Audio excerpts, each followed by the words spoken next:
Hello, myself Satya Pratap Singh. I teach maths and science. Today I am going to discuss a topic electricity. So, what produces electricity and how does electricity travel through different materials?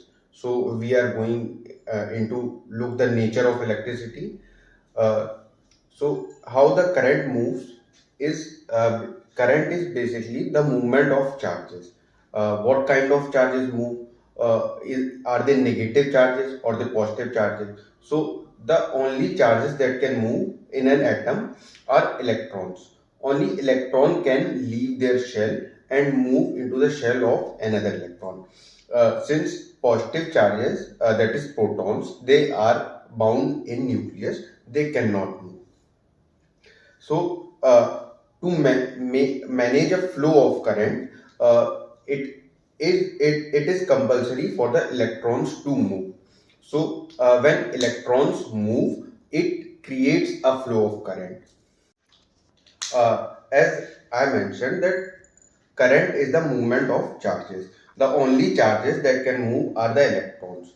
So the electron has a fixed charge. Let's say E, whose value is minus 1.6 into 10 to the power minus 19 coulombs.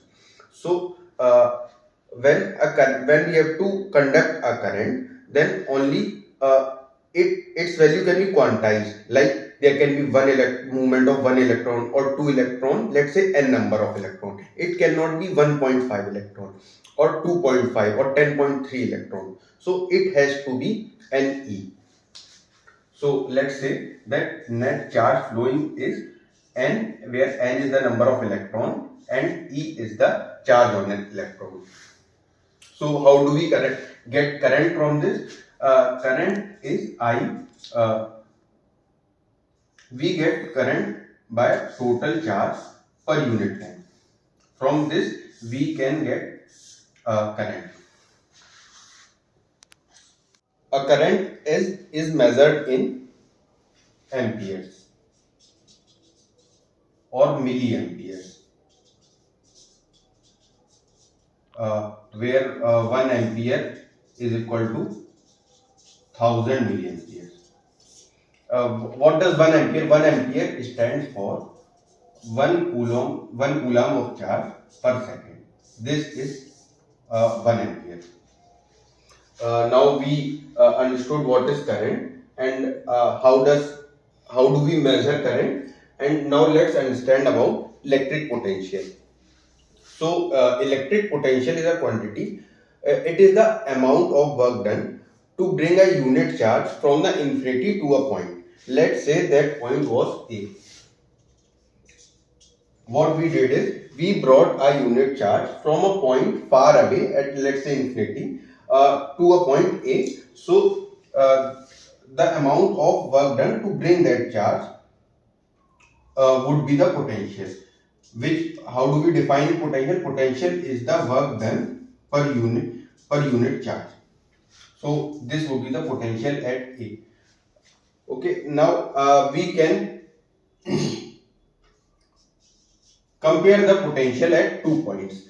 It's a point A and let's say it's a point B. So the potential difference between the point A and B would be to take the charge from B to A. The work done to take the charge from B to A would be the potential difference between the points A and B. Now we are going to discuss an important subtopic in this topic electricity, which is Ohm's law.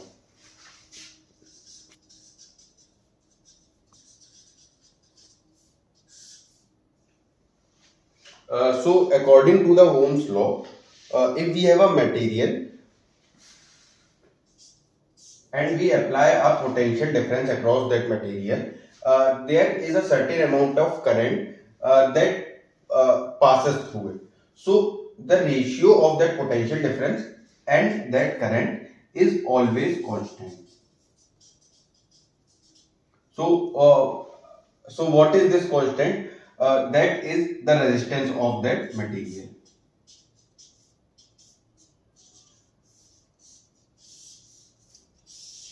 So V is equal to IR is the Ohm's law. There are certain materials that may not follow Ohm's law. The ratio of the potential difference and current may not be same in them. Maybe because their temperature rises when current flows through them. Then those are called non-ohmic resistors. And those who follow Ohm's law, they are ohmic resistors.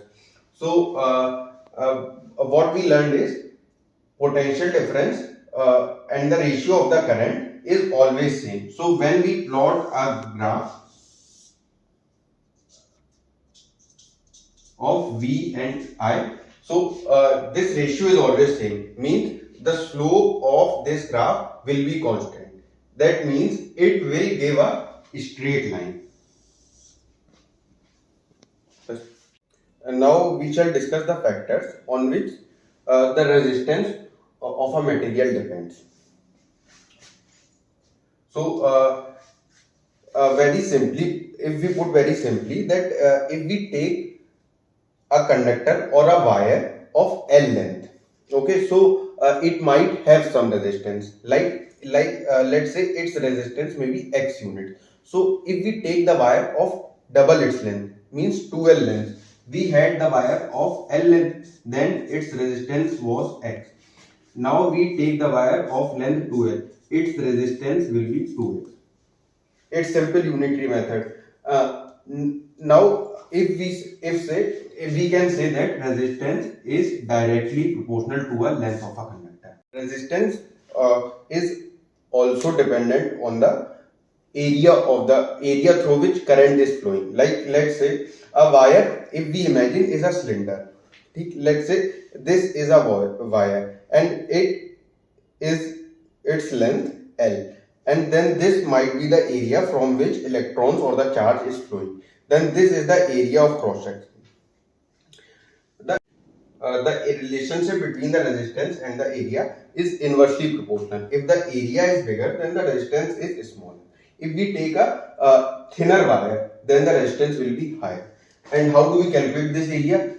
Since we see this wire as a cylinder, and if we know the radius of the cylinder, then we can calculate the area by the formula pi r square. So now we know that resistance is proportional to L upon A. Now there is a constant R is equal to rho L upon A. Rho is the property of a material. Let's say if rho is for metals, it has higher values. If it is for insulators like wood, plastic, glass, so they don't conduct electricity. It has very lower values. What is rho? Rho we can define if the length of a material is 1 meter and its area is 1 meter square, then its resistance comes out to be resistivity. How do we define, what do we call this? Rho is resistivity. So